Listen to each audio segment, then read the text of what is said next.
You think you use words to describe your life. You are wrong. You use words to manufacture your life. Ernest Holmes revealed that the spoken word is not mere wind. It is a vibratory mold that slices through the unformed substance of the universe. Just as a laser cutter shapes steel with precision that cannot be undone, your voice shapes the ether with the same irreversible authority. When you say "I am tired" or "I am broke," you are not reporting a fact that exists independently of your utterance. You are operating a three-dimensional printer that is actively printing more fatigue and poverty into the fabric of your experience. The universe does not hear your words as complaints or descriptions. It hears them as blueprints, as architectural specifications that it must fulfill with mathematical precision. You must stop describing the problem and start dictating the solution, because every syllable that escapes your lips is a command to the infinite creative medium that surrounds you, and that medium has no choice but to obey. The pain you experience is not random misfortune. It is the predictable output of the cycle of complaining, talking about your problems in the hope of gaining sympathy, but only receiving more problems as the law echoes back your dominant vibration. You are standing in front of a mirror screaming "ugly," and then wondering with genuine bewilderment why the reflection does not suddenly transform into something beautiful. The mirror cannot lie, it can only reflect. The universal law operates with the same neutrality, the same mechanical precision. You have been operating under the delusion that words are powerless, that they simply float away into nothingness after you speak them. This is the great error. Holmes promises that if you master what we will call the decree protocol, speaking with the full authority of one who understands the law, the invisible substance that fills all space must solidify into the shape of your word. It is not a request that the universe might consider. It is a command to the atomic structure of reality itself, and the atoms have no option but to rearrange themselves according to your specifications. The technology has always been in your mouth. The promise Holmes extends is not a gentle encouragement. It is a revelation of mechanism. You possess within the instrument of your voice a power that most people discharge randomly, like a loaded weapon firing in all directions. When you speak with knowledge of the law, you are not hoping for change. You are engineering it. The substance that composes all form is waiting in a state of infinite potential for the vibration of your command to give it shape. This is not metaphor. This is the actual operation of consciousness upon matter.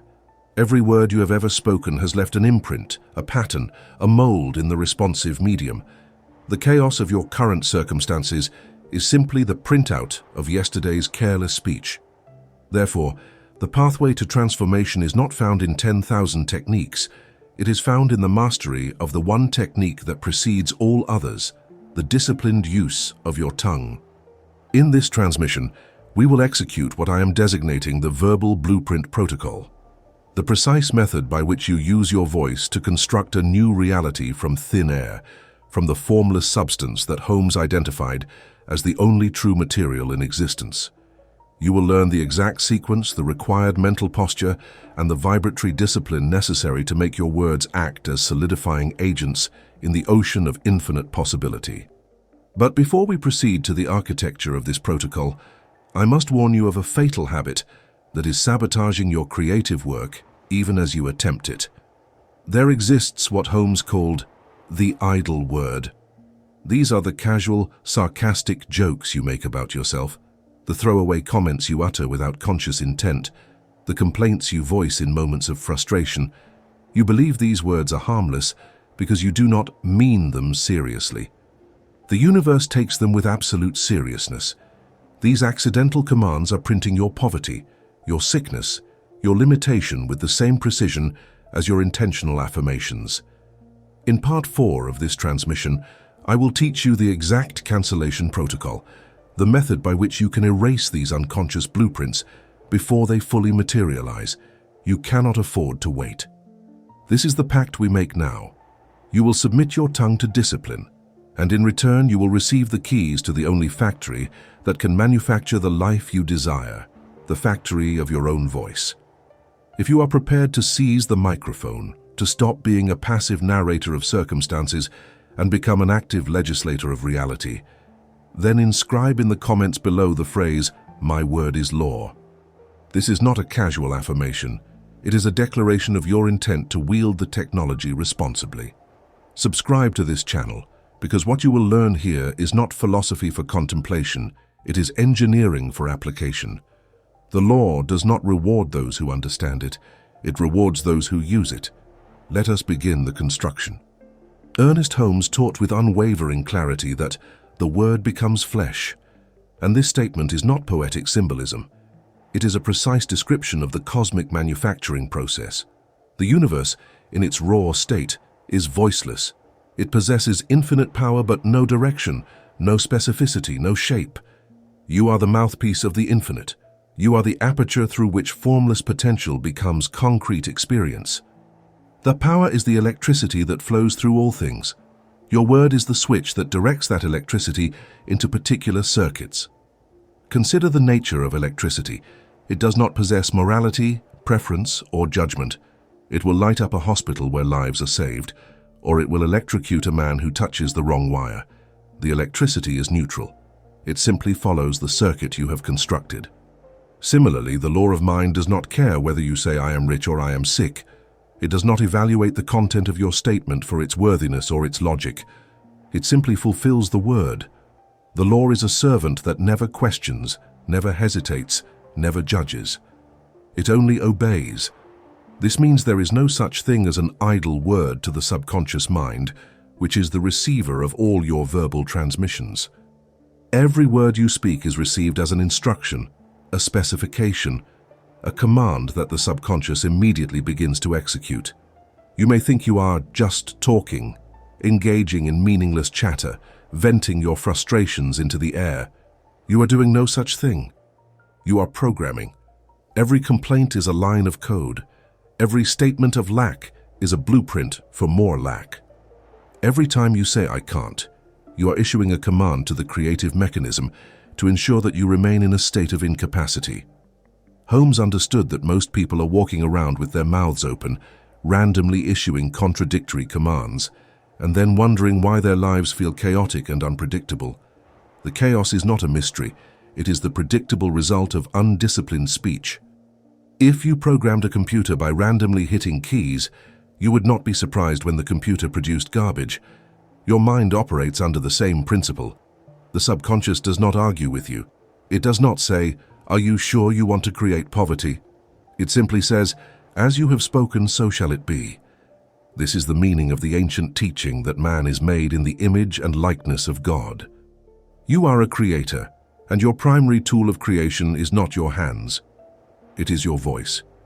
Before anything can exist in the physical world, it must first exist as a word, as a vibration, as a pattern in the ether. The word precedes all form. When you speak, you are not describing a pre-existing reality. You are initiating the process by which reality comes into being. This is why Jesus taught, "By thy words thou shalt be justified, and by thy words thou shalt be condemned." This was not a moral teaching. It was a technical manual. Your words justify your experience. They make it just, they make it right, they make it lawful. Or your words condemn your experience. They lock you into patterns of suffering and limitation. You have been given the power of legislation, and you have been using it unconsciously, often against your own interests. Holmes discovered that the word operates through vibration, and vibration is the bridge between consciousness and matter.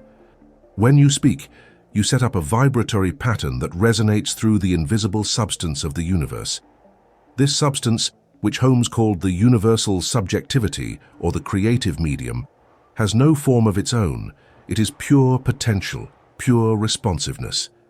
It is waiting for the impress of your thought, and the most powerful way to impress your thought upon it is through the spoken word. Thought alone is powerful, but thought that is spoken becomes law. The spoken word carries a force that silent thought does not, because speech is thought made definite, thought given a body, thought sent forth with the breath of life. When you speak, you are breathing life into your thought, and that breath carries the thought into the realm of manifestation. This is the secret of all creative work. Thought held in mind produces after its kind, but thought spoken with conviction produces with velocity. Consider the nature of the substance you are working with. It is not solid, not fixed, not predetermined. It is fluid, responsive, and infinitely malleable. It is like an ocean that surrounds you on all sides, an ocean of mind stuff that has no opinion about what you should create. It is waiting for your command. When you say, "I am healthy," you create a ripple in this ocean, a wave pattern that begins to move outward, gathering momentum, attracting particles of circumstance that match the frequency of that statement. When you say, "I am sick," you create a different wave pattern, one that attracts experiences of illness, weakness, and decay. The ocean does not judge which wave is better. It simply amplifies the wave you have set in motion. This is the law of correspondence. As within, so without. As above, so below. As you speak, so you experience. There is no gap, no delay between cause and effect, except the time it takes for the wave to reach the shore of visibility. Holmes taught that most people live as victims of their own mouths. They speak carelessly, emotionally, reactively, and then they act surprised when their lives reflect chaos. They do not realize they have been issuing thousands of commands every day, commands that contradict each other, commands that affirm limitation, commands that deny their own power. The universe does not sort through these commands to find the real ones. It treats all commands as equally valid and begins the work of manifestation immediately. This is why you must become conscious of every word, because every word is a seed, and every seed will eventually become a tree. You cannot plant thorns and harvest grapes. You cannot speak poverty and harvest wealth. The law is exact. The word you speak today is the flesh you will inhabit tomorrow. This is not a possibility. It is a certainty. The technology of creation is simple. Speak the word and the substance obeys. But simplicity is not the same as ease, because most people have spent decades training themselves to speak words of limitation, fear, and complaint. They have built a vocabulary of powerlessness, and now that vocabulary runs automatically, like a program running in the background. To master the word is to reprogram yourself, to consciously choose every syllable, to speak only what you wish to experience. This requires vigilance. It requires that you listen to yourself as carefully as you would listen to someone giving you instructions for a complex task. Because that is exactly what you are doing. You are giving instructions to the universe, and the universe follows instructions perfectly. There are no mistakes in the operation of the law. There are only mistakes in the commands you give. Holmes declared that you are a distributor, not a creator of power. The power already exists. It is the infinite energy of life itself, the force that spins galaxies and grows trees from seeds. You do not create this power, but you direct it through the channel of your word. When you speak, you are opening a valve, and the power flows through the valve into the mold of your statement. If the mold is shaped like lack, the power will fill that mold, and you will experience lack. If the mold is shaped like abundance, the power will fill that mold, and you will experience abundance. The power is neutral. The mold is everything. Your job is not to generate power. Your job is to shape the mold. And the tool for shaping the mold is your voice. Every time you open your mouth, you are either constructing a mold that will bless you or a mold that will curse you. There is no third option. The spoken word is the first cause in the chain of manifestation. Before an architect builds a structure, he speaks about it, describes it, names it. Before a scientist discovers a principle, he hypothesizes about it, speaks his theory aloud. Before any creation comes into being, it is first a word. In the beginning was the Word, and the Word was with God, and the Word was God. This ancient text is not a religious statement. It is a statement of cosmic mechanics. The Word is the initiating force, the first movement, the cause that sets all other causes in motion. When you understand this, you realize that you are never powerless because you always have your voice. Even when circumstances seem to have stripped you of all resources, you still possess the one resource that can rebuild everything: the authority to speak a new reality into existence. This is the promise Holmes made, and it is a promise backed by the entire weight of universal law. You must come to see your voice as Holmes saw it, as an instrument of precision, a tool of creation, a force that shapes worlds. When you speak, you are not making noise, you are making law. When you declare a thing, you are not wishing, you are commanding.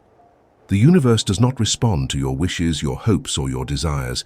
It responds to your words, because words are the evidence of conviction, the proof of decision, the vibration of certainty. A wish is weak because it doubts itself. A word spoken with authority is strong because it carries the full weight of your consciousness behind it.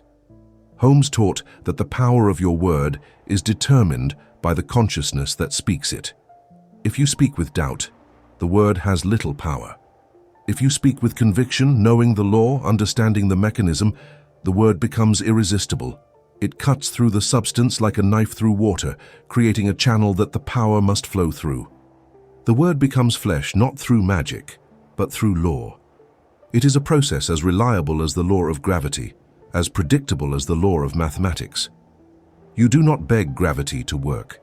You simply drop an object and trust that gravity will pull it down. In the same way, you do not beg the law of mind to work. You simply speak your word and trust that the law will pull the corresponding experience into manifestation. This trust is not blind faith, it is scientific certainty. You have tested the law and found it reliable. You have spoken words of limitation and watched limitation appear. Now you will speak words of freedom and watch freedom appear. The mechanism is the same, only the direction has changed. Holmes stripped away all the superstition, all the ritual, all the begging, and revealed the simple truth. Speak the word, and it is done. The substance hears your voice, and the substance obeys. This is why idle talk is so dangerous. You think words are cheap, that they cost you nothing, that you can scatter them carelessly without consequence. Every word is a down payment on a future experience. Every word is a contract you are signing with the universe. When you say, "I never have enough money," you have just signed a contract for perpetual lack. When you say, "I always get sick in the winter," you have just signed a contract for illness. The universe does not care that you did not mean it seriously, that you are just making conversation, that you are exaggerating for effect. The law takes every word literally and begins the work of materialization immediately. Therefore, you must guard your mouth as you would guard a loaded weapon, because that is exactly what it is, a weapon that can destroy your life, or a tool that can build your paradise.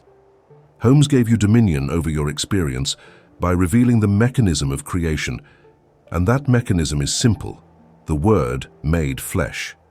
There is no intermediary, no priest, no outside authority that must grant permission. You are the authority. When you speak, the law listens. When you command, the substance obeys. This is not arrogance, it is understanding. You are not claiming to be greater than the law. You are claiming your rightful place as the operator of the law, the speaker of the word, the one through whom the infinite becomes specific. The power is not yours, but the direction is, and direction is everything. The river of life flows through you constantly, and your words are the banks that direct the flow. Build your banks well, and the river will water a garden.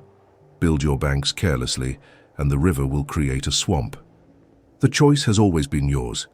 To understand the precision with which the word operates, you must grasp the analogy of the concrete mold, because this analogy reveals the mechanical inevitability of the law. The universal substance is like wet concrete. It is fluid, shapeless, and utterly responsive. It has no preference, no agenda, no will of its own. It is pure potential, waiting to be given form. Your word builds the wooden frame, the structure, the mold that will contain the substance. The concrete, once poured, flows into every corner of the frame, filling the shape completely, and then it hardens. Once it hardens, it becomes the permanent structure. If you build a crooked frame, a frame that leans to one side, a frame that collapses under its own weight, you will get a crooked wall, a leaning wall, a collapsing wall. You cannot then blame the concrete. The concrete did exactly what concrete does. It conformed to the mold. The error was in the construction of the mold, and the mold is your word. When you speak a complaint, you are building a mold shaped like the problem. You say, "I am always broke," and you have just constructed a wooden frame in the shape of poverty. The universal substance, which has no opinion about whether you should be rich or poor, flows into that frame and hardens into the experience of being broke. It does this not because it is punishing you, not because you deserve poverty, but because you have provided the mold, and the substance always fills the mold. This is not personal, this is mechanical. The law does not love you or hate you, it serves you with perfect neutrality. It gives you exactly what you have designed, exactly what you have specified through your word.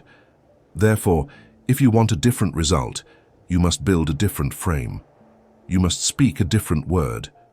You must construct a mold in the shape of abundance, health, success, or whatever you desire, and then the substance will flow into that new mold and harden into that new experience. Holmes understood that most people are unconscious architects. They are building molds all day long without realizing it, and then they look at the hardened concrete and say, "Why did this happen to me?" It happened to you because you built the frame, you poured the concrete, you allowed it to harden. The universe is not mysterious, it is mathematical. Cause and effect are linked by an unbreakable chain, and the first link in that chain is always your word. Before you can change your circumstances, you must change your speech. Before you can experience a new reality, you must speak a new word. The mold must be rebuilt from the inside out, and the rebuilding begins the moment you decide to discipline your tongue. You cannot build a straight wall with a crooked frame. You cannot manifest prosperity while speaking poverty. The law is exact and the mold is everything. Consider the nature of concrete. Once it hardens, it is difficult to change.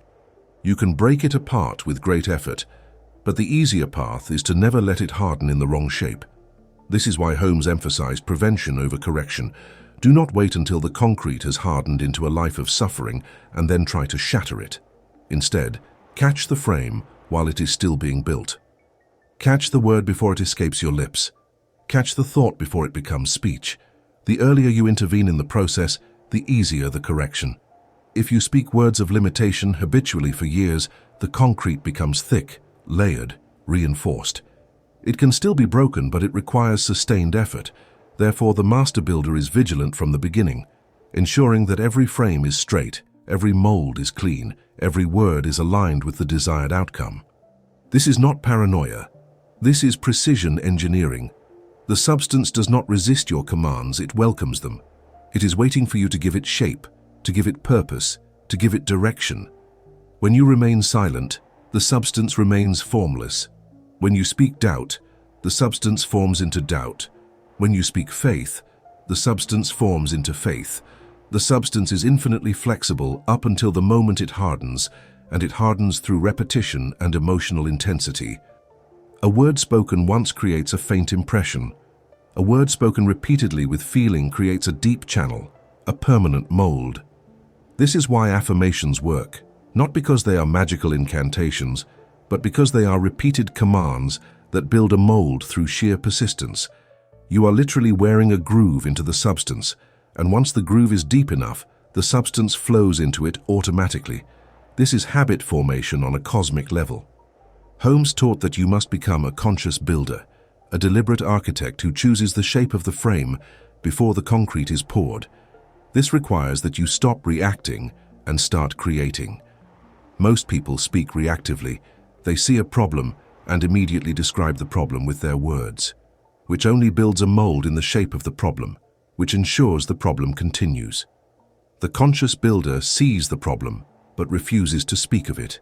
Instead, he speaks the solution. He builds a mold in the shape of the answer, and the substance flows into that mold, bringing the answer into manifestation. This is the difference between describing your life and designing your life. Description is passive, design is active. Description locks you into the past, design launches you into the future. The frame you are building right now will determine the structure of your tomorrow.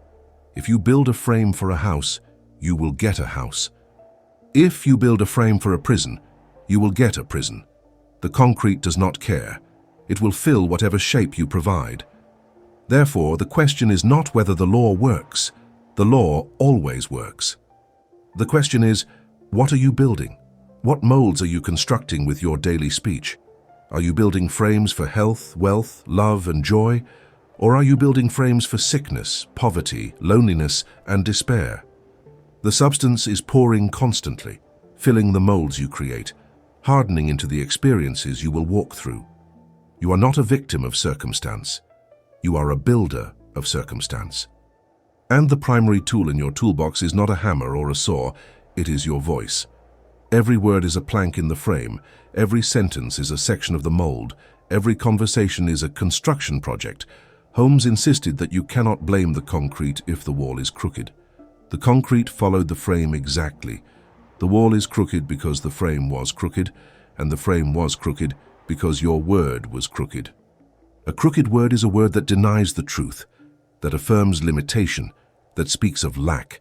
A straight word is a word that aligns with the infinite, that affirms abundance, that speaks of wholeness.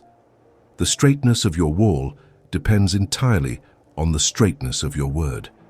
This is why spiritual practice is not about achieving some mystical state of consciousness. It is about achieving disciplined speech. The mystic who cannot control his tongue is still building crooked walls. The novice who speaks with precision is building a palace. Consciousness is proven by speech, not by inner experience. You can feel peaceful and still speak poverty. You can feel spiritual and still speak sickness. What matters is the word that leaves your mouth, because that word is the mold. The beauty of this system is its simplicity. You do not need years of training, secret initiations, or special talents. You need only your voice and the knowledge of the law. If you speak a straight word, you will get a straight wall. If you speak a crooked word, you will get a crooked wall. The law plays no favorites. It serves the ignorant and the wise with equal fidelity. The difference is that the wise know what they are building, and the ignorant do not. The wise build deliberately, the ignorant build accidentally, but both are building.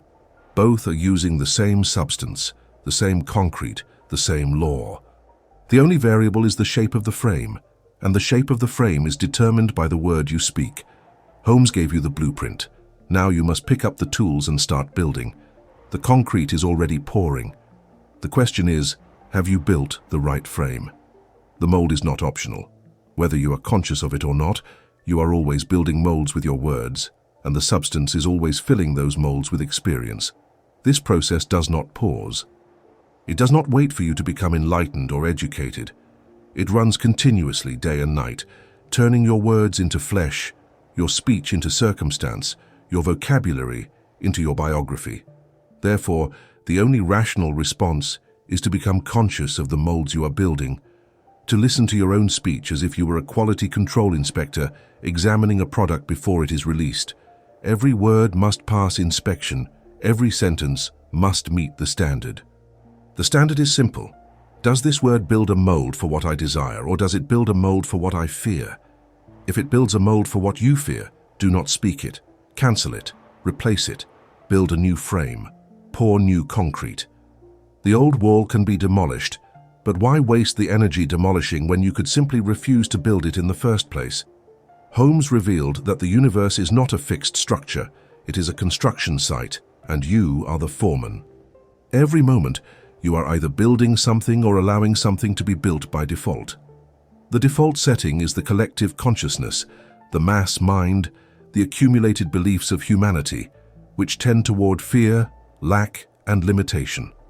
If you speak without intention, you are building according to the default blueprint, and the default blueprint produces suffering. To build something different, you must speak with intention, with knowledge of the law, with understanding of the mold. You must become a master carpenter, a craftsman of words, an architect of reality. The tools are in your hand. The substance is ready. The only question is, what will you build today? The answer to that question is found in the words that are about to leave your mouth. Choose them as carefully as you would choose the foundation stones of your house, because that is exactly what they are.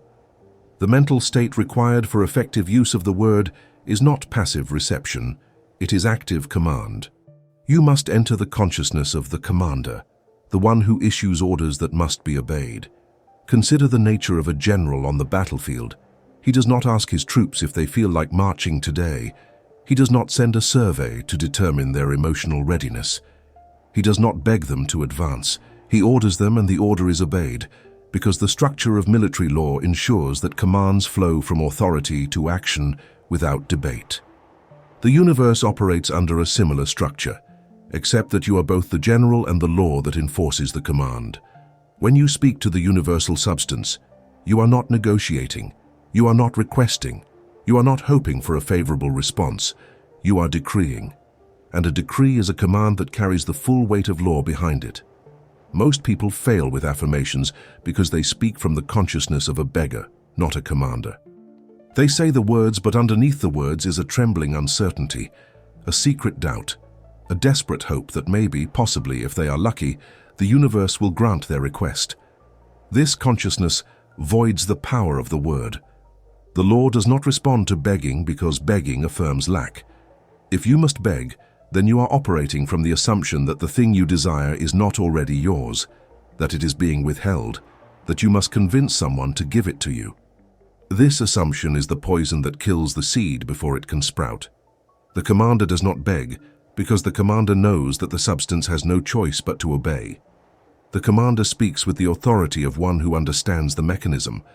He is not trying to persuade the law, he is activating the law. To cultivate this consciousness, you must first understand the nature of your relationship to the infinite. You are not separate from the power, you are an outlet for the power. The electricity that runs your home is not inside the outlet. It flows through the outlet. But the outlet determines where the electricity goes and what it powers. You are the outlet. The infinite power is flowing through you constantly, and your word is the switch that directs it. When you flip the switch with confidence, knowing that the electricity is there, the light comes on. When you flip the switch with doubt, wondering if the electricity is real, the circuit is broken and nothing happens. The electricity is always present. The failure is in the connection. The commander checks the connection. He ensures that his word is aligned with the power, that his consciousness is clear, that his decree is uncontaminated by doubt. Then he speaks, and the circuit completes. Holmes taught that the universe is a yes mechanism. It does not argue. It does not say no. It says yes to whatever you declare, and then it sets about making that declaration manifest. Therefore, when you speak as a commander, you are not overcoming resistance. You are directing cooperation. The substance wants to obey. It is designed to obey. It has no other function. Your job is not to convince it. Your job is to tell it what to do. This is why the quality of your command matters. A weak command, one spoken with hesitation, apology, or doubt, is a command nonetheless, but it commands weakness. It tells the substance to create a weak version of what you desire, or to create nothing at all. A strong command, one spoken with clarity, authority, and conviction, is a command that the substance can execute fully. The difference between a strong command and a weak command is not in the words themselves. It is in the consciousness behind the words. You must practice speaking with authority even when you do not feel authoritative. This is the discipline of the commander. You do not wait until you feel powerful to issue a command. You issue the command, and the feeling of power follows. The law does not respond to your feelings. It responds to your words. If you wait to feel confident before you speak the word, you will wait forever, because confidence is the result of successful command, not the prerequisite. The novice says, "I will speak when I feel ready." The master says, "I will speak now," and readiness will come through the act of speaking. This is the reversal of the ordinary human approach, which believes that inner state must precede outer action. In the operation of the law, outer action creates inner state. You speak the word, and the speaking of the word generates the consciousness that matches the word. This is self-fulfilling prophecy at the highest level. The commander does not speak from emotion, he speaks from decision. Emotion is unstable, reactive, subject to the fluctuations of circumstance. Decision is stable, proactive, the result of clear intention. When you speak from emotion, your word is contaminated by the chaos of feeling, and the law responds to the chaos, creating chaotic results. When you speak from decision, your word is clean, precise, and the law responds with precision. This does not mean you must eliminate emotion. Emotion is the fuel that drives manifestation. But emotion must be harnessed by decision, not allowed to run wild. The commander feels deeply, but he speaks calmly. He allows the emotion to charge the word without distorting it. This is the art of command, to speak with the heat of desire and the coolness of certainty at the same time. Holmes revealed that the power is neutral, but your consciousness is not. Your consciousness colors the power, shapes it, directs it. If your consciousness is fearful, the power will manifest fear. If your consciousness is confident, the power will manifest success. Therefore, before you speak the word, you must check your consciousness. Are you speaking as a victim or a creator? Are you speaking as one who hopes or one who knows? Are you speaking as a beggar or a commander? The answer to this question will determine the result. The law is precise. It gives you not what you want, but what you are. If you are a victim in consciousness, the law will make you a victim in experience. If you are a commander in consciousness, the law will make you a commander in experience. The word is the bridge between consciousness and manifestation, and the strength of the bridge depends on the consciousness from which you speak. To enter the state of the commander, you must first silence the inner dialogue that contradicts your command. You cannot say, "I am prosperous," while your inner voice is screaming, "You are broke." The inner voice is also a word, and it is being heard by the subconscious just as clearly as the spoken word. In fact, the inner voice is often more powerful than the spoken word because it is constant, relentless, automatic. Therefore, the commander must first command himself. He must silence the voice of doubt, the voice of fear, the voice of past failure. He does this not by fighting the voice, but by replacing it. Every time the voice of doubt speaks, he speaks a counterword, a word of truth, a word of power. He does not argue with doubt, he overrides it. He does not analyze fear, he drowns it in affirmation. This is the discipline of the commander, to maintain a single, unwavering focus on the desired outcome and to speak only words that reinforce that outcome. The commander knows that the battle is not in the external world, the battle is in the mouth. If he can control his mouth, he can control his life. If he loses control of his mouth, he loses control of everything. The mouth is the front line, the point of contact between the invisible and the visible, the place where thought becomes law. Therefore, the commander guards his mouth with the vigilance of a soldier guarding a strategic position. He allows no enemy words to pass through. He allows no words of defeat, no words of limitation, no words of fear. Every word that leaves his mouth is a word of victory, a word of power, a word of truth.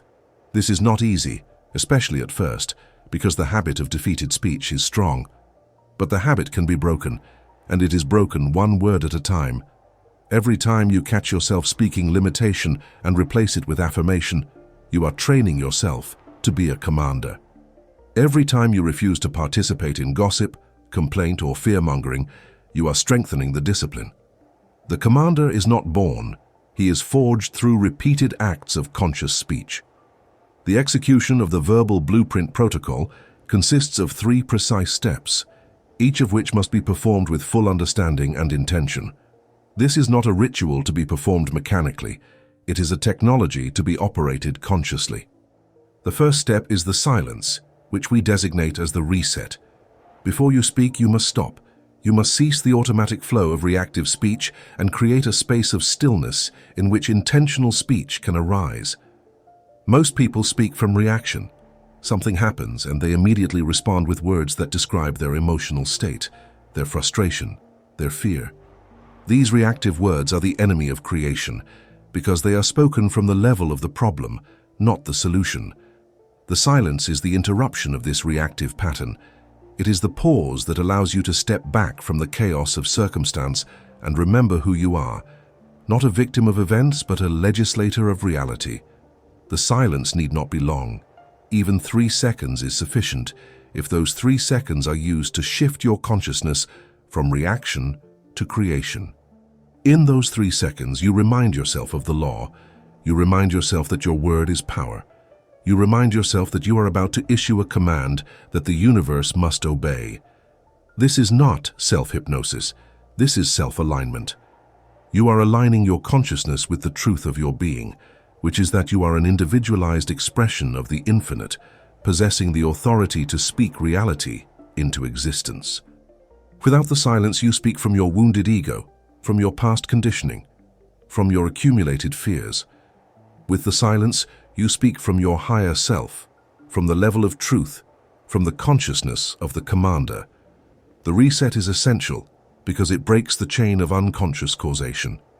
It gives you the opportunity to begin a new chain, one that leads to liberation rather than bondage.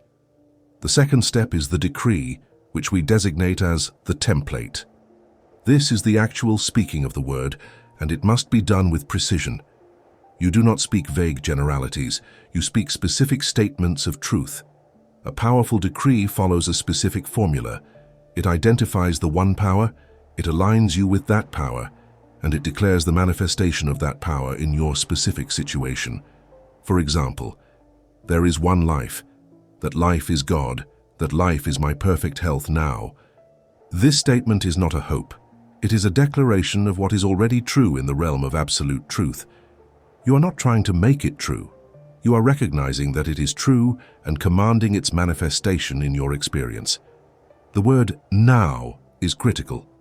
It anchors the decree in present time, preventing the subconscious from projecting the fulfillment into some distant future. The law operates in the now. The only time is now.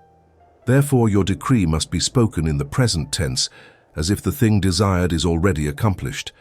When you speak the decree, you must speak it clearly. Do not mumble, do not rush, do not speak in a tentative or apologetic tone. The vibration of your voice carries the command, and if the vibration is weak or unclear, the command is weak or unclear. Holmes taught that the spoken word is more powerful than the thought, because speech is definite. It commits you, it declares you, it puts your consciousness on record. When you think a thought, it is fluid and can be easily changed. When you speak a word, it becomes fixed. It goes out into the ether as a distinct vibratory pattern, and that pattern begins to attract corresponding circumstances. Therefore, the way you speak matters. Speak with the tone of authority. Speak as if you are stating an obvious fact. Speak as a lawyer reads a binding contract, knowing that every word has legal weight. This is not theatrics. This is mechanics. The tone, the volume, the clarity, all of these affect the vibratory quality of the word. And the vibratory quality determines the speed and precision of manifestation. The third step is the seal, which we designate as the closure. After you have spoken your decree, you must end with the phrase, "and so it is," or "it is done," or "Amen." Any phrase that signifies completion. This is not poetic flourish. This is the save file command in the cosmic computer. When you seal the decree, you are telling the subconscious that the command has been fully issued and that it should now proceed with execution without further input from you. This is critical because most people sabotage their own decrees by continuing to talk about them, worry about them, or doubt them after the fact. The seal cuts the connection. It says, "I have spoken, and I am now releasing this into the law. I am not going to monitor it, micromanage it, or interfere with it. I trust the process completely." The moment you say, "and so it is," you must shift your consciousness away from the decree and go about your day as if the thing is already done, because in the realm of law, it is already done. The manifestation is simply the time-delayed echo of the command you have issued. The seal is an act of faith, but not blind faith. It is faith based on knowledge of the law. You have faith that when you drop a stone, gravity will pull it down. Not because you hope gravity is real, but because you have tested gravity and found it reliable. In the same way, you have faith that the law of mind will respond to your decree because you understand the mechanism. The seal is your acknowledgement that the mechanism is now engaged, and you can step back and allow it to work. If you continue to speak about the problem after you have issued the decree, you are essentially issuing a new decree that contradicts the first one, and the law, being neutral, will respond to the most recent command. This is why so many affirmations fail, not because the law doesn't work, but because people issue one command and then immediately issue 10 contradictory commands. The seal prevents this. It marks the end of the command sequence and the beginning of the waiting period, during which the invisible substance is arranging itself according to your specifications. After you have completed the 3 steps, the silence, the decree, and the seal, you enter the post-technique phase, which is equally important. The post technique is the discipline of watching your mouth for the rest of the day. The decree you issued in the morning can be completely undone by careless speech in the afternoon. If you catch yourself saying, "I can't afford that," stop mid-sentence, say out loud, "I cancel that statement." Then replace it with a statement of truth. There is no lack in the universe, and I am an expression of that abundance. This may feel awkward at first, especially if you are in public, but the awkwardness is a small price to pay for the preservation of your decree. Every word of limitation you speak is a withdrawal from the bank account of your decree.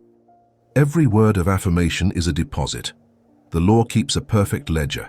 You cannot speak poverty all day and expect the morning decree of wealth to override it. The most recent command always takes precedence. Holmes taught that the effectiveness of your word is directly proportional to your consistency. A single powerful decree spoken once is better than nothing, but a single powerful decree spoken once and then contradicted 100 times throughout the day is worse than nothing, because it trains your subconscious to distrust your commands. The subconscious learns from repetition. If you repeatedly issue contradictory commands, the subconscious becomes confused and defaults to the most habitual pattern, which is usually the pattern of limitation. Therefore, the post technique is the practice of repetition, not the repetition of the formal decree, but the repetition of consistent speech. Every time you open your mouth, you are either reinforcing the decree or eroding it. There is no neutral speech. Every word is either building the temple or tearing it down. The master builder is vigilant. He does not allow a single brick to be placed incorrectly, because he knows that one misplaced brick can compromise the entire structure. The verbal blueprint protocol is simple in structure, but demanding in execution. It requires that you become hyper-aware of your own speech, that you listen to yourself as if you were a third party evaluating your commands. Most people go through life in a state of verbal unconsciousness, speaking automatically, reacting constantly, never realizing that they are issuing thousands of commands that shape their destiny. The protocol demands consciousness. It demands that you pause before you speak, that you choose your words deliberately, that you seal your decrees with intention, and that you guard your mouth throughout the day. This is not a burden, it is a liberation. Because once you master the protocol, you realize that you are never helpless, never at the mercy of circumstance, never a victim. You always have your voice, and your voice is the most powerful creative instrument in the universe. The chaos of your past was created by unconscious speech. The order of your future will be created by conscious speech. The protocol is the bridge between chaos and order, and the bridge is built one word at a time. The beauty of this system is that it is self-proving. You do not need to believe it before you test it. You test it, and belief follows naturally. Start with small things. Issue a decree about something that feels manageable, a parking space, a phone call, a small sum of money. Follow the protocol precisely. Silence, decree, seal, and then watch your mouth. Do not contradict the decree. Wait, watch. The manifestation will come, not because you are special, but because the law is reliable. Once you see the law work once, your faith is no longer faith, it is knowledge. And once you have knowledge, you can scale up. You can apply the same protocol to larger issues: health, wealth, relationships, purpose. The mechanism does not change, only the size of the mold changes. The law fills every mold equally well because the law has infinite substance to work with. There is no shortage of raw material. The only limitation is the size of the frame you build, and the frame is your word. The fatal mistake that sabotages most people's creative work is what Ernest Holmes identified as the idle word. And this mistake has two primary manifestations, each of which must be understood and eliminated if you are to wield your word with precision. The first manifestation is sarcastic self-deprecation, the habit of making jokes at your own expense. You say, "I'm such an idiot," or "I'm killing myself at this job," and you think you're being funny, that you're engaging in harmless social lubrication, that no one, including yourself, takes these statements seriously. You are catastrophically wrong. The subconscious mind has no sense of humor. It does not understand sarcasm, irony, or exaggeration. It takes every word you speak as a literal instruction, a direct command that it must execute without question. When you say, "I'm such an idiot," the subconscious does not hear the laugh track in your voice. It hears a clear directive: reduce cognitive function, create situations that confirm stupidity, undermine confidence. When you say, "I'm killing myself at this job," the subconscious does not understand that you mean you are working hard. It hears a biological command: reduce vitality, initiate cellular breakdown, create conditions of exhaustion and decay. This is not metaphorical language, this is mechanical operation. The subconscious is the bridge between your conscious commands and your biological reality. It controls every automatic function in your body: your heartbeat, your breathing, your cellular regeneration, your immune response. When you issue the command, "I'm killing myself," the subconscious interprets this as a directive to initiate death processes. It begins to shut down vitality. It reduces energy production. It weakens immune function. You may not feel the effect immediately because the subconscious works gradually, but over time the accumulation of these joke commands will manifest as chronic fatigue, illness, or worse. You have been joking yourself into exhaustion, and you did not even realize you were issuing the command. This is the danger of the idle word. It is idle only in your conscious awareness. In the realm of the subconscious, every word is a law. Holmes taught that you must never joke against your own interest, because your interest is life itself, and any word that diminishes life is a betrayal of your own creative power. The habit of self-deprecating humor is so deeply ingrained in modern culture that most people engage in it dozens of times per day without noticing. It is considered modesty, relatability, or social grace to put yourself down. In reality, it is self-sabotage of the highest order. Every time you diminish yourself with words, you are issuing a command for the universe to diminish you in experience. The law does not reward modesty, it rewards conviction. If you are convinced that you are an idiot, the law will arrange circumstances to prove you right.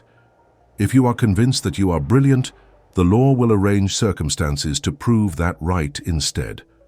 The content of your conviction does not matter to the law. Only the strength of your conviction matters. But the conviction is built through repetition of the word, and if you are repeatedly affirming your inadequacy, even in jest, you are building an ironclad conviction of inadequacy. The correction is simple but requires vigilance. You must eliminate all self-deprecating speech immediately. When you catch yourself about to say, "I'm so stupid," stop. Do not say it. If you have already said it, follow it immediately with a cancellation. I cancel that statement. I am an intelligent, capable expression of infinite mind. This will feel strange at first, perhaps even narcissistic, because you have been conditioned to believe that humility requires you to diminish yourself. True humility is not self-diminishment. True humility is the recognition that the power working through you is not your personal possession, but that you are nonetheless the channel through which it flows. You do not claim to be the power, but you claim to be the outlet, and the outlet must remain clear and strong if the power is to flow effectively. Self-deprecation clogs the outlet. It introduces resistance into the circuit. The power is still there, but it cannot flow through a channel that is constantly affirming its own inadequacy. The second fatal manifestation of the idle word is gossip, which is the habit of talking about others' failures, limitations, or troubles. You may think that gossip is harmless because you are not talking about yourself. You are simply commenting on someone else's situation. This is a dangerous illusion. Holmes taught that your word operates through your mind, and your mind does not distinguish between self and other at the level of the subconscious. When you affirm failure for another person, you create the vibratory pattern of failure in your own consciousness. You are in effect practicing failure. You are rehearsing limitation. You are training your mind to see lack, to expect disappointment, to focus on what is wrong rather than what is possible.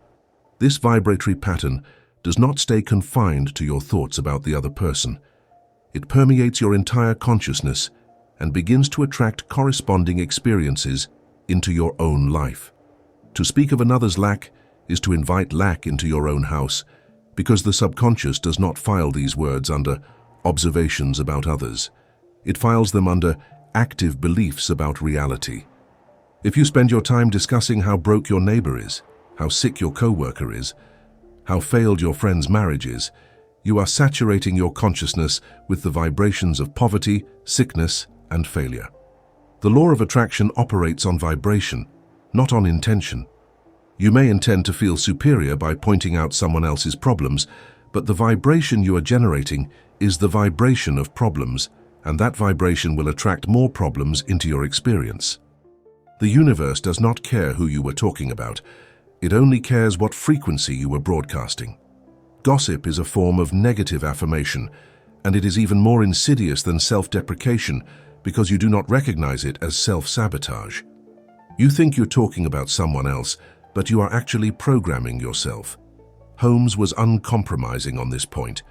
You must refuse to participate in conversations that focus on lack, limitation, failure, or misfortune. If someone approaches you with gossip, you must either redirect the conversation or remove yourself from it.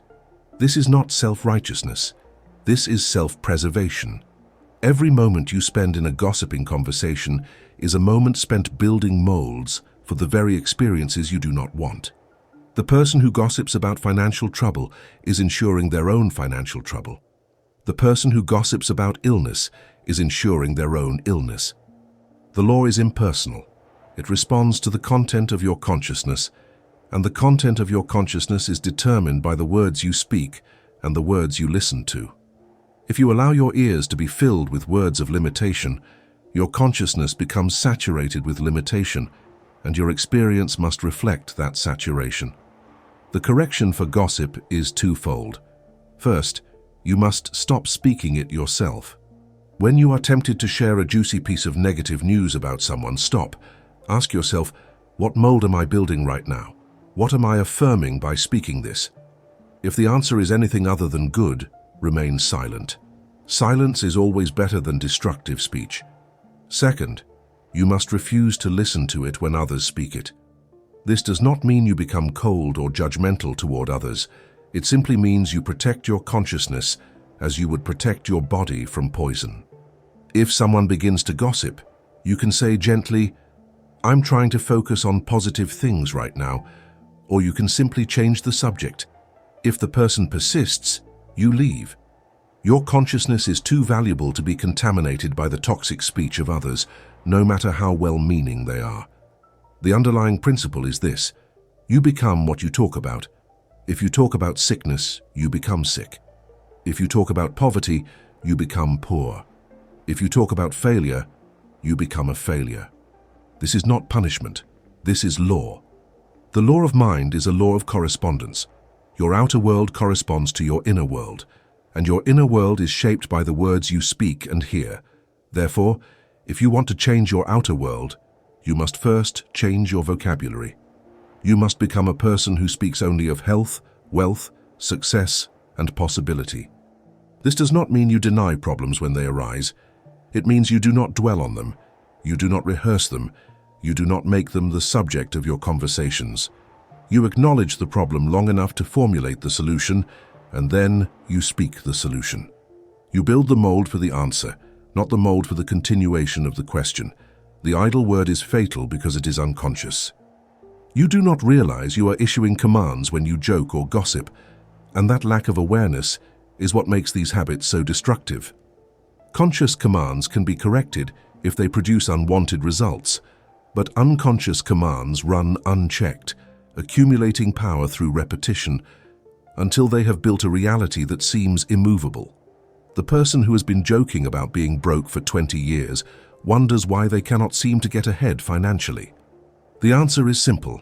They have been commanding poverty for 20 years, and the law has been obeying with perfect fidelity. The accumulated weight of 20 years of idle words has created a fortress of lack, and now it seems as though no amount of positive thinking can break through. But it can be broken, not through more force, but through more consistency. 1 year of disciplined speech can undo 20 years of idle speech, because the law responds to the most recent pattern, not the longest pattern. You can turn the ship, but you must first stop steering it toward the rocks. Ernest Holmes gave a command that serves as the master principle for all speech. Train yourself to think and speak only what you wish to experience. This is not a suggestion for occasional practice. It is a directive for permanent lifestyle. The word train is critical. You are not asked to spontaneously be perfect. You are asked to train yourself, which implies repeated practice, conscious effort, and gradual mastery. Training requires that you catch your mistakes and correct them in real time. It requires that you become aware of the gap between what you are saying and what you wish to experience, and then close that gap through disciplined speech. Most people live in a state of massive contradiction. They say they want health while speaking of sickness. They say they want wealth while speaking of poverty. They say they want love while speaking of loneliness. The law does not respond to what you want. It responds to what you say. Therefore, wanting is irrelevant. Only speaking matters. The phrase, "the word is the mold," is Holmes's most concise expression of the entire science of mind. Every word you speak is a mold into which the substance of the universe pours itself. If the mold is shaped like health, you get health. If the mold is shaped like sickness, you get sickness. There is no mystery, no luck, no randomness. There is only the precise operation of a law that cannot be broken or bent. The challenge is not to understand this intellectually. Most people understand it after one explanation. The challenge is to live it practically, to maintain awareness of your speech throughout the day, to catch the idle words before they harden into experience.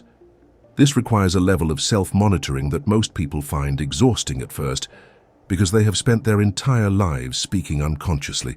But the exhaustion is temporary. After a few weeks of conscious practice, disciplined speech becomes automatic. The new habit replaces the old habit, and you begin to speak from truth without effort. Holmes taught that the mold must be held steady until the substance hardens. This means you cannot issue a decree in the morning and then spend the afternoon speaking the opposite. The mold must be consistent.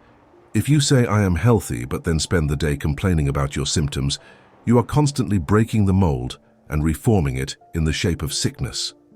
The substance never gets a chance to harden in the shape of health because you keep changing the shape. This is why most affirmations fail, not because the law is unreliable, but because people do not hold the mold steady. They affirm once and contradict 50 times. The law responds to the dominant pattern, and the dominant pattern is determined by repetition. One affirmation versus 50 contradictions means the contradiction wins. The mold hardens in the shape of the contradiction, and the person concludes that affirmations don't work. The affirmation worked perfectly. It just worked to manifest what was actually spoken most often, which was the contradiction. The master's tip for holding the mold steady is this: make your affirmation so specific and so vivid that it occupies your consciousness throughout the day. Do not simply say, "I am healthy," and then forget about it. Instead say, "There is one life, that life is God, that life is perfect, radiant, vibrant health in every cell of my body right now, and I feel it, I know it, I experience it." Then, throughout the day, return to that statement mentally. Feel it, visualize it. Let it become the background music of your consciousness. This is not obsessive thinking. This is intentional focus. You are keeping the mold in place by keeping the word active in your awareness. The more you return to the affirmation, the deeper the groove becomes in the substance, and the faster the manifestation occurs.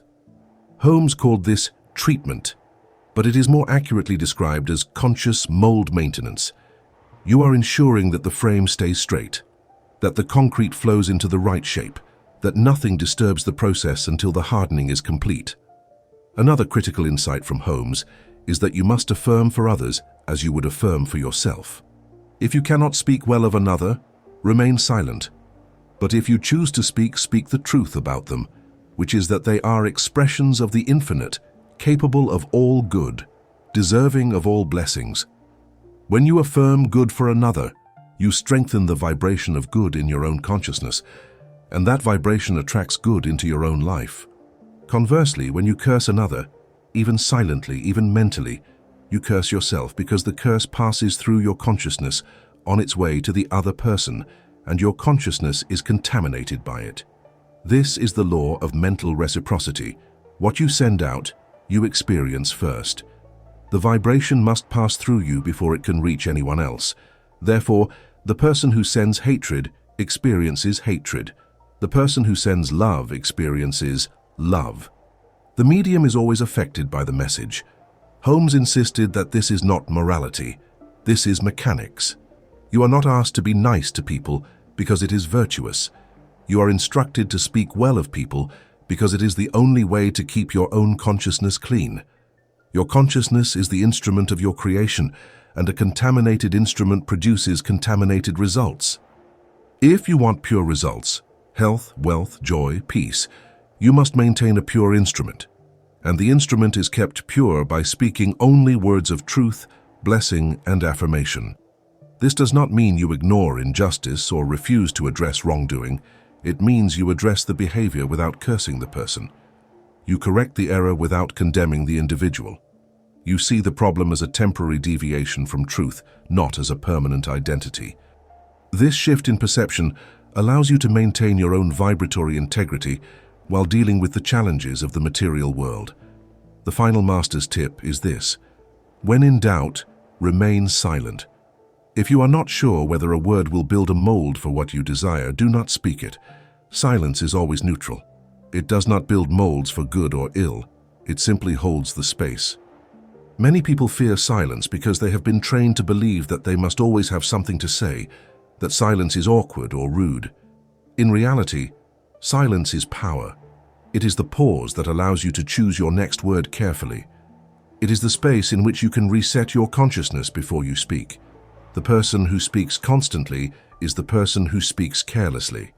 The person who speaks sparingly is the person who speaks powerfully. Every word carries weight, and weight must be respected. Do not scatter your words like confetti. Place them like bricks, each one chosen for its contribution to the structure you are building. Holmes gave you the blueprint. Now you must become the craftsman who executes it with precision.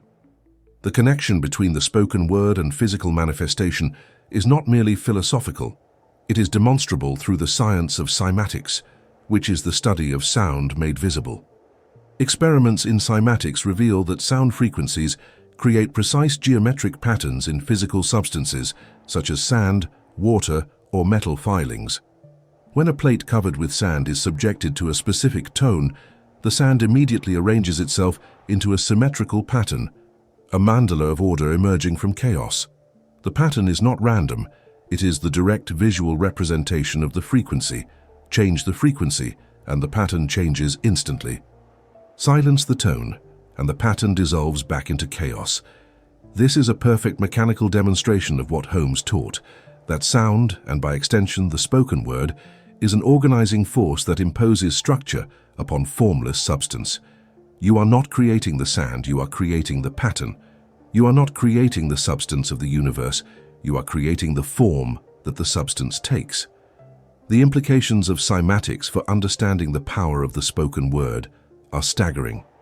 If a simple tone can reorganize physical matter into geometric perfection, what can the human voice, charged with intention, emotion, and conscious directive, do to the infinitely more responsive substance of the mental realm?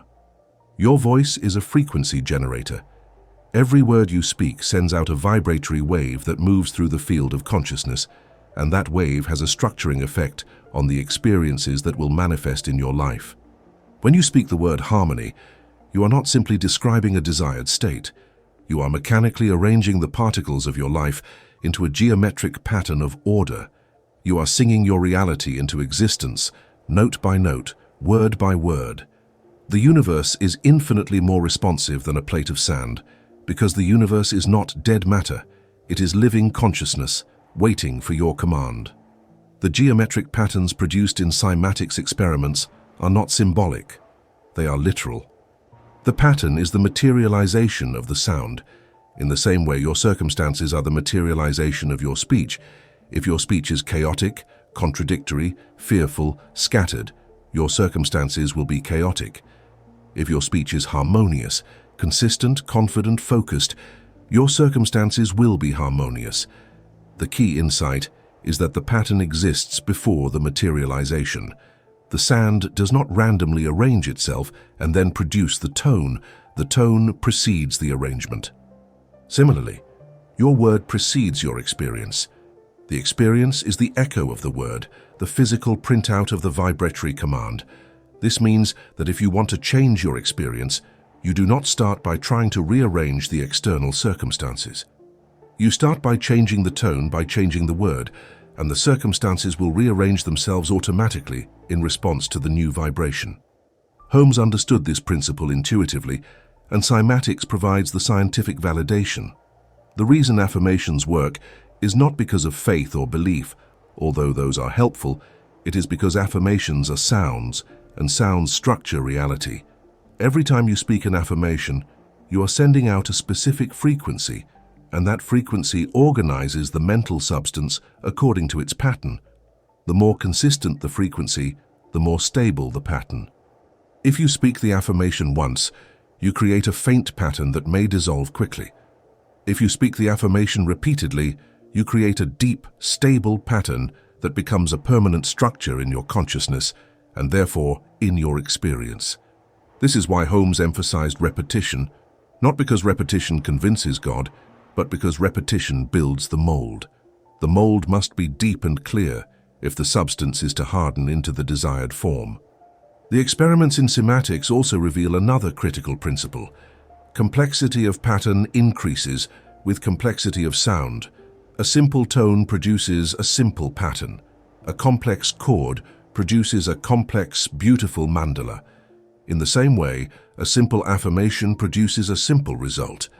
But a rich, emotionally charged, vividly detailed affirmation produces a complex and beautiful manifestation. This is why Holmes taught that your word should be specific, not generic. Do not simply say, "I am prosperous." Say, "I am the abundant expression of infinite supply."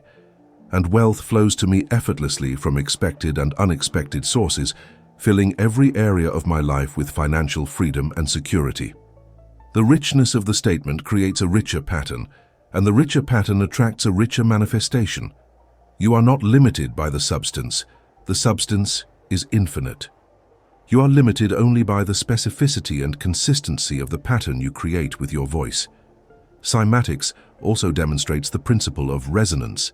If two tuning forks are in proximity and one is struck, the other will begin to vibrate at the same frequency, even though it was not directly touched. This is sympathetic resonance, and it operates in the realm of speech as well. When you speak a word, you set up a vibration, and that vibration attracts circumstances, people, and opportunities that resonate at the same frequency. Speak poverty, and you resonate with poverty consciousness, attracting more poverty. Speak abundance, and you resonate with abundance consciousness, attracting more abundance. You are a tuning fork, and your word is the strike. The universe listens for the tone you are broadcasting, and then it sends you more of the same tone. This is the law of attraction stated in acoustic terms. You do not attract what you want. You attract what you resonate with, and you resonate with what you speak. The principle of resonance also explains why it is so difficult to change your circumstances if you continue to speak the old pattern. You are trying to attract a new reality while still broadcasting the old frequency. It is like trying to tune into a new radio station without changing the dial. The new station exists, but you cannot hear it because you are still tuned to the old frequency. The only way to tune into the new reality is to change the frequency, and the way you change the frequency is to change your word. Once you begin to speak the new pattern consistently, you will notice that the old circumstances begin to dissolve, and the new circumstances begin to appear. This is not magic. It is sympathetic resonance. The universe is responding to your new tone, and it is sending you experiences that match that tone. Holmes taught that you are not a helpless subject of random forces. You are a conscious orchestrator of vibratory patterns. You have been given an instrument, your voice, and you have been placed in a universe that responds perfectly to sound. The question is, what song are you singing? Are you singing a dirge of limitation, a ballad of suffering, a lament of lack? Or are you singing a hymn of abundance, a chorus of health, a symphony of success? The universe does not judge the quality of your song. It simply amplifies it. If you sing poverty, the universe will give you a concert of poverty. If you sing prosperity, the universe will give you a concert of prosperity.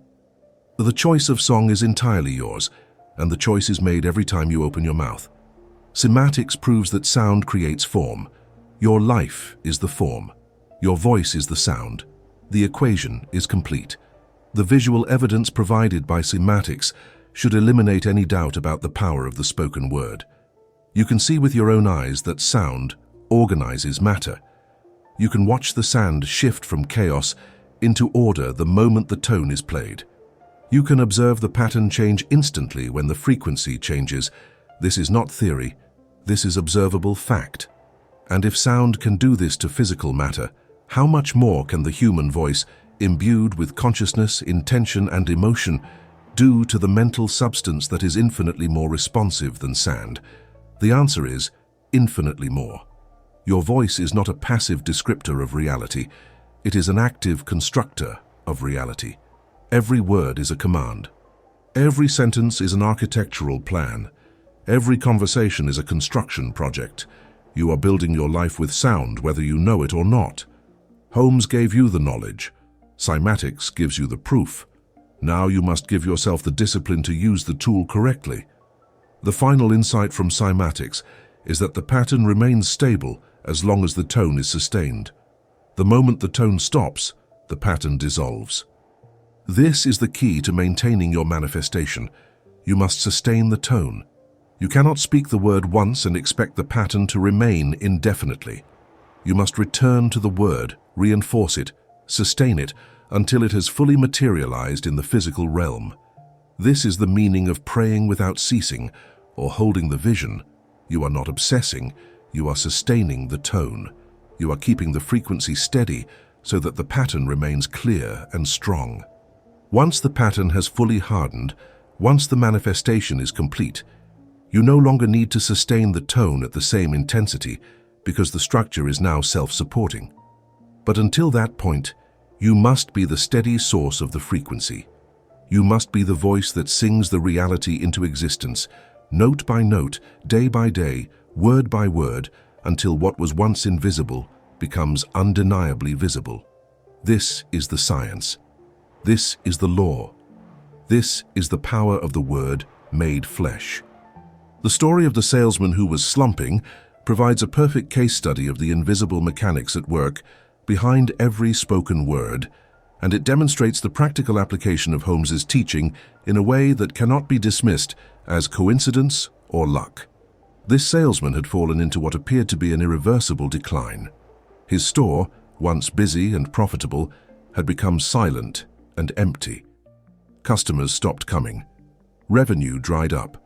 From the external perspective, it appeared that market conditions had changed, that the economy had shifted, that some mysterious force had conspired against him.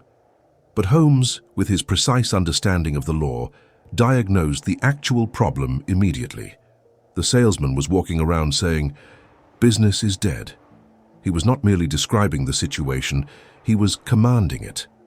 He was speaking death into his business with every utterance, and the law, neutral, mechanical, and utterly obedient, was fulfilling his command with mathematical precision. He had become the executioner of his own enterprise. Holmes gave the salesman a prescription that seemed absurd by ordinary logic. Go into your empty store every morning and speak to the walls. The specific instruction was to declare, "This place is filled with the presence of God and customers." The salesman was to speak this statement, not to people, not to the market, not to some external force, but to the empty air itself. He was to speak it with conviction, as if he were stating an obvious fact, as if the store were already packed with eager buyers. To the rational mind, this sounds like madness. How can talking to empty walls produce customers? The rational mind does not understand that the walls are not the target of the command. The universal substance is the target, and the walls are simply the physical location where the command is being issued. The salesman was not trying to convince the walls. He was impressing the creative medium with a new pattern, a new mold, a new blueprint for reality. The salesman, desperate and willing to try anything, followed the instruction. Every morning he entered his silent store and spoke to the emptiness. He declared the presence of God and the presence of customers. At first, nothing happened. The store remained empty. This is the critical testing period that most people fail. They speak the word once or twice, see no immediate result, and conclude that the method doesn't work. They do not understand that the substance is not instantaneous. It requires time to harden, time to materialize, time to shift from the invisible to the visible. The salesman, however, persisted. He continued to speak the word every day, not because he saw evidence, but because Holmes had explained the mechanism, and the salesman trusted the mechanism more than he trusted his current circumstances.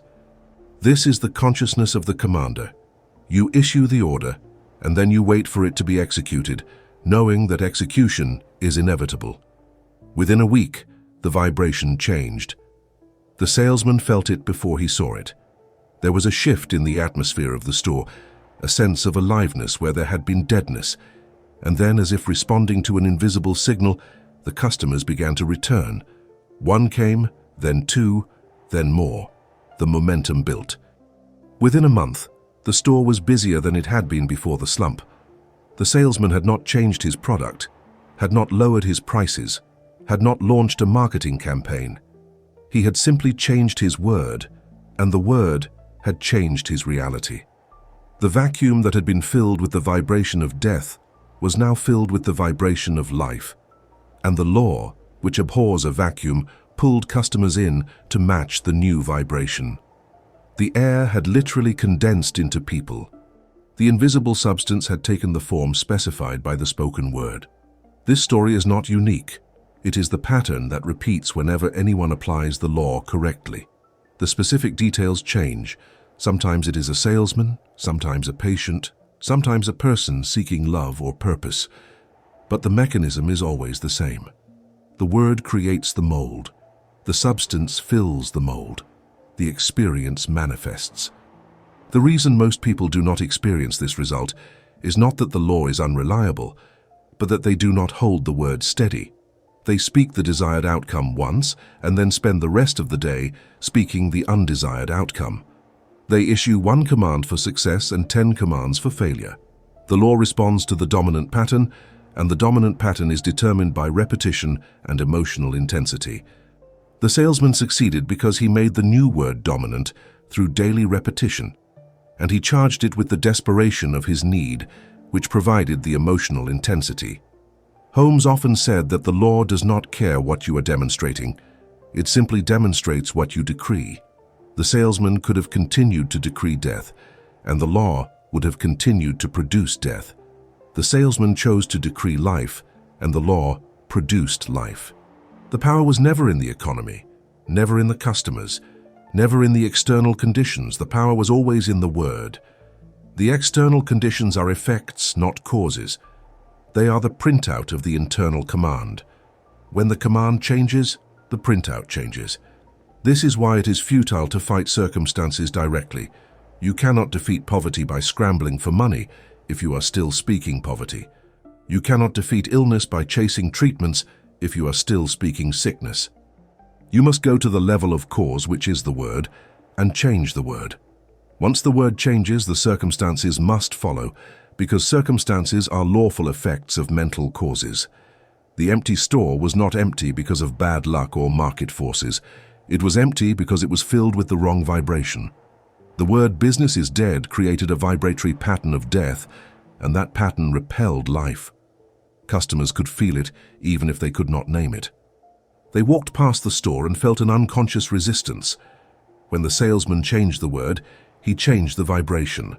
The new word, filled with the presence of God and customers, created a vibratory pattern of aliveness, invitation, abundance. Customers could feel that too, and they were drawn in. This is not mysticism. This is the practical operation of frequency.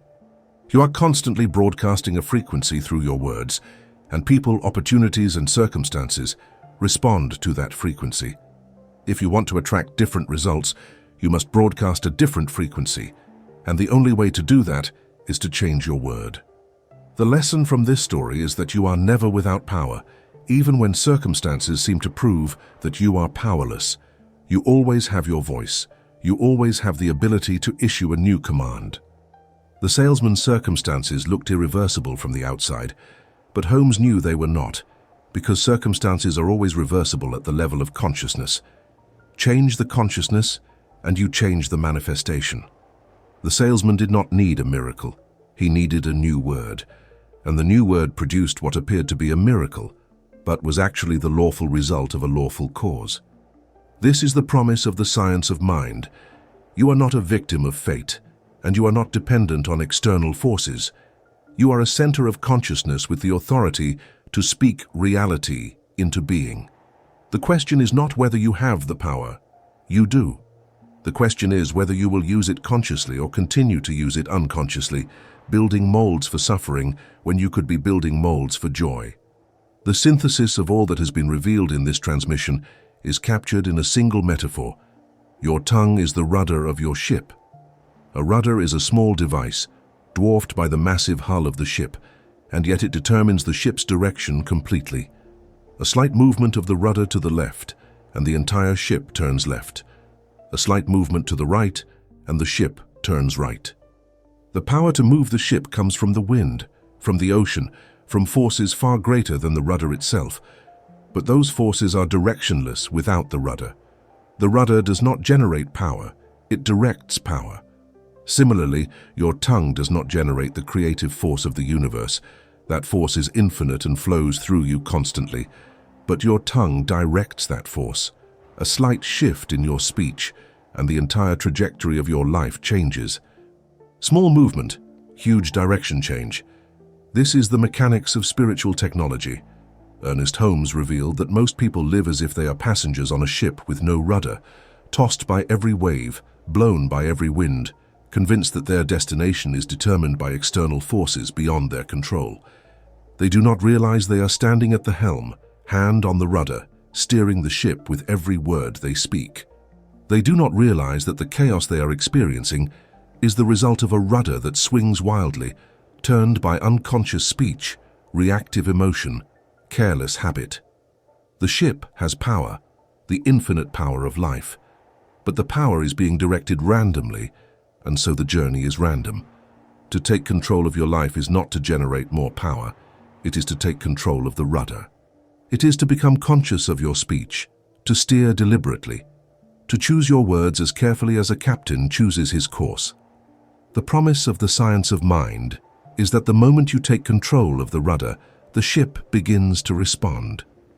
You do not need to wait for perfect conditions, for calm seas, for favorable winds. You need only to set the rudder in the direction you wish to go and hold it steady. The ship will turn. It may turn slowly at first, especially if it has been traveling in the wrong direction for years, but it will turn. The law is absolute. The rudder always works. Your word always directs the force. The question is not whether the mechanism will respond, but whether you will operate the mechanism with discipline. A ship with a rudder can reach any destination, no matter how far, no matter how difficult the journey.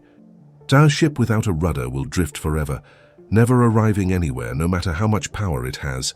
You have the rudder. Now you must use it. The enormity of this realization should not be underestimated. If your tongue is the rudder, then every word you speak is a course correction. Every sentence is a navigational decision. Every conversation is a choice between destinations. You are not drifting, you are steering, even when you think you are doing nothing. To speak is to steer. To remain silent is to hold the course. There is no neutral position. You are always at the helm, always in command, always responsible for the direction of your ship. This is the burden and the blessing of consciousness. The burden is that you can no longer blame the wind, the waves, or the other ships for your situation. The blessing is that you are never powerless, never stuck, never without recourse. You always have the rudder. You always have your voice. And the voice is sufficient to navigate any storm, to cross any ocean, to reach any shore.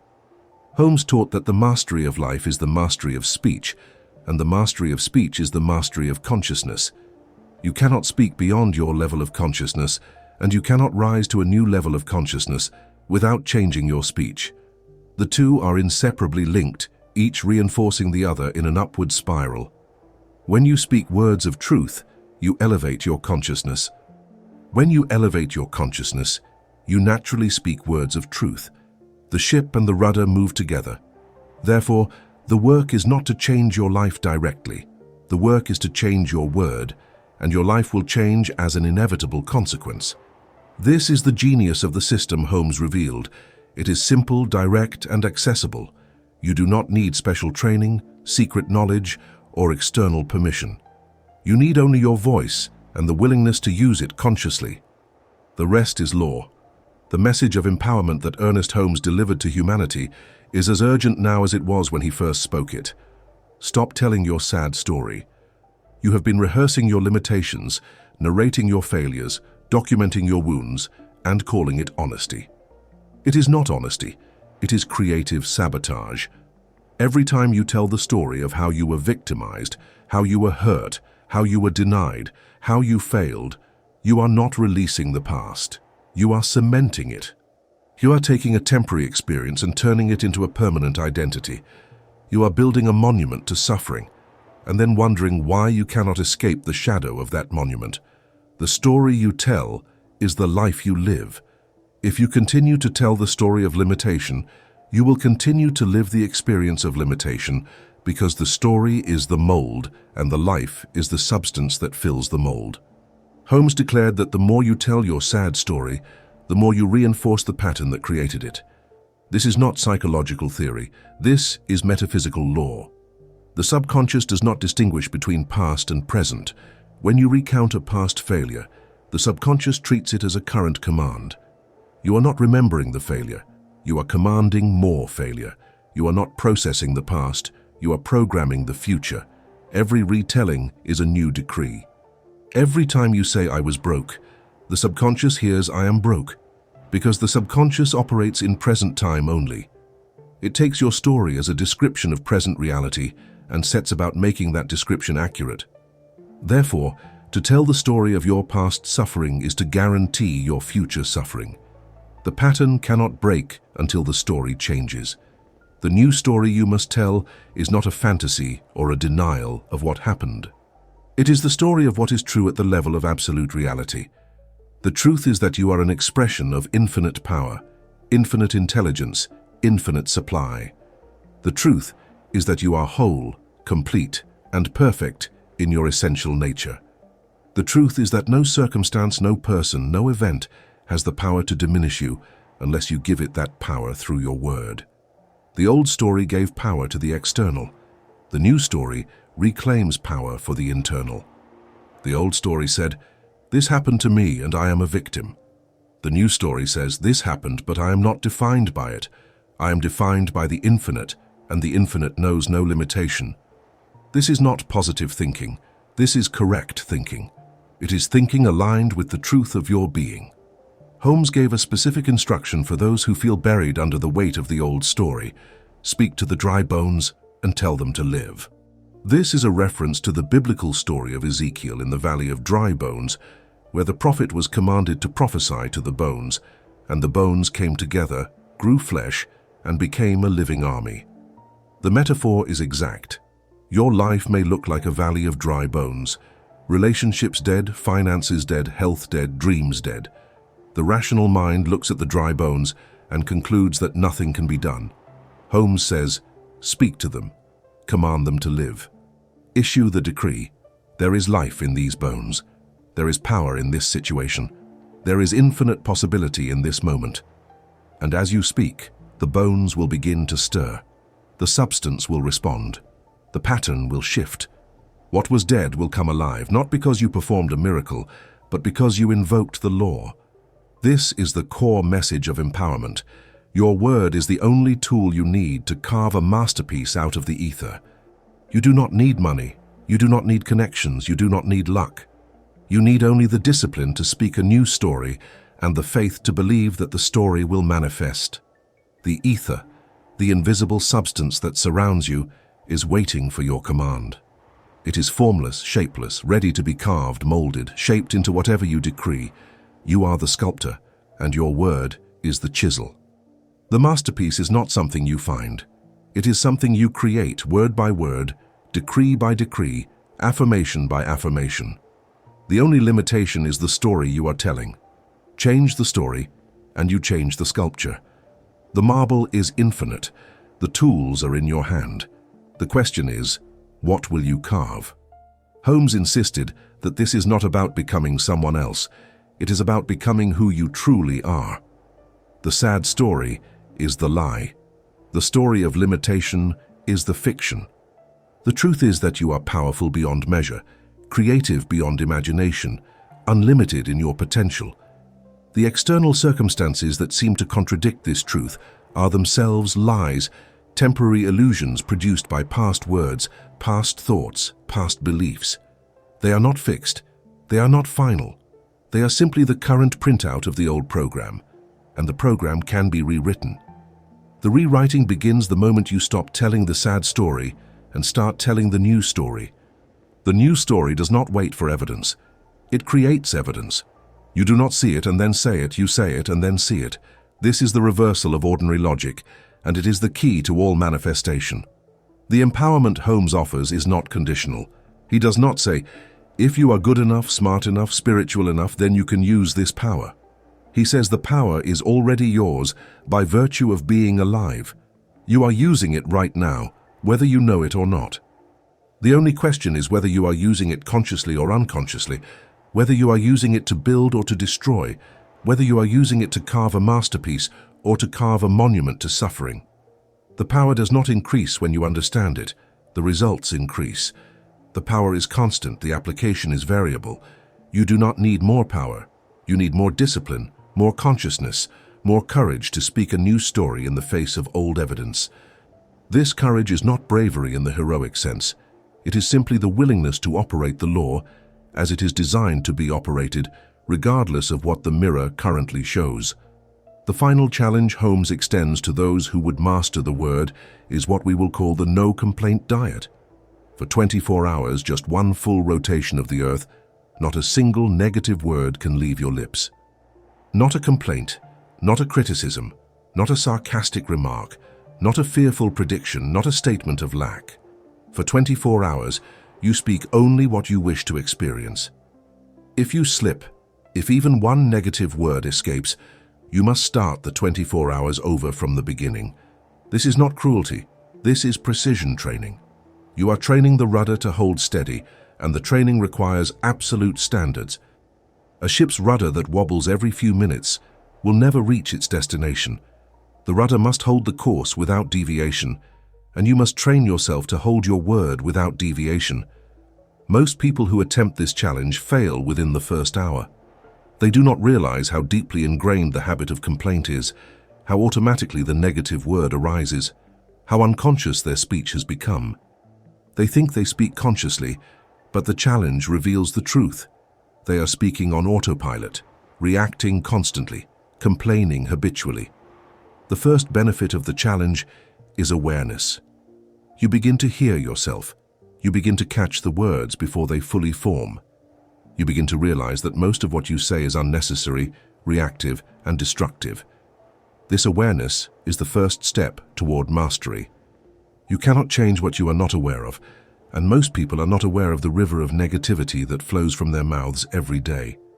The second benefit of the challenge is the immediate shift in your vibratory state. When you eliminate negative speech, you eliminate negative vibration. And when you eliminate negative vibration, you stop attracting negative experiences. The change is often noticeable within hours. People report that others respond to them differently, that opportunities appear unexpectedly, that solutions to problems suddenly become obvious. This is not coincidence. This is the law responding to a new frequency.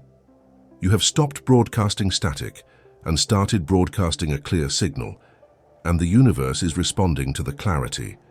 The 24 hours is not the end goal. It is the proof of concept. Once you complete 24 hours and experience the shift, you will have tangible evidence that the law works, and that evidence will motivate you to extend the practice indefinitely. If you fail the challenge, and you likely will, multiple times, do not interpret the failure as a sign that you are incapable or that the method doesn't work. Interpret it as data. Notice where you failed. Was it during a particular conversation, with a particular person, in response to a particular trigger? The failure points to the area that needs the most attention, the weak point in your discipline. You then focus your training on that weak point until it becomes strong. The goal is not perfection on the first attempt. The goal is incremental improvement. Each attempt builds the neural pathway of conscious speech.